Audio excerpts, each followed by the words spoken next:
Naging mas produktibo pa ang pagbisita ni Pangulong Ferdinand R. Marcos Jr. sa Pampanga matapos pangunahan at mamahagi ng tulong sa ilalim ng mga proyektong pangkaunlarang. Kabilang na riyan ang pag-inspeksyon ng bagong bukas na food security complex. Yan ang ulat ni Clazel Pardilia.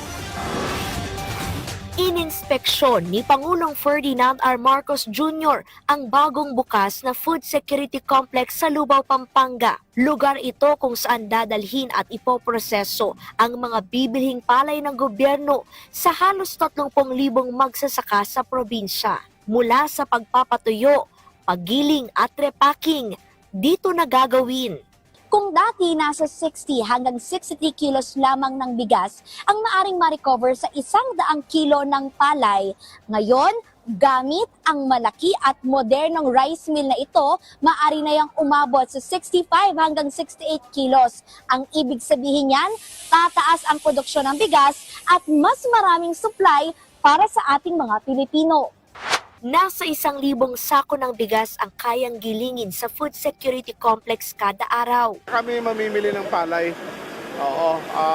Tapos partly for buffer stock, partly for sales na retail, partly for distribution, lalo na sa ating 20 peso na bigas. Mula sa 18 hanggang 24 pesos na kada kilo ng palay na karaang taon, bibili na ng National Food Authority ang palay ng mga magsasaka sa mas mataas na halaga. Roughly 21 pesos fresh per kilogram. Tapos ang target natin for clean and dry, 27 pesos per kilogram. So magiging aggressive si National Food Authority in buying.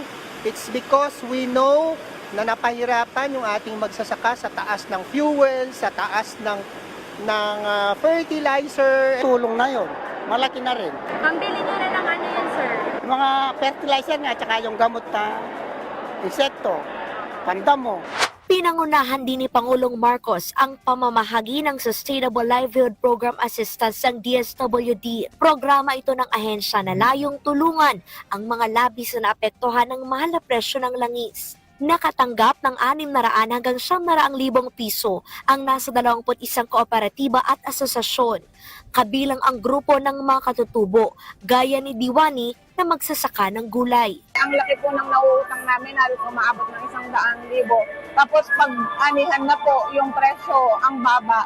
So minsan po nagkakabalanse pa po kami, hindi man po kami nakakabawi.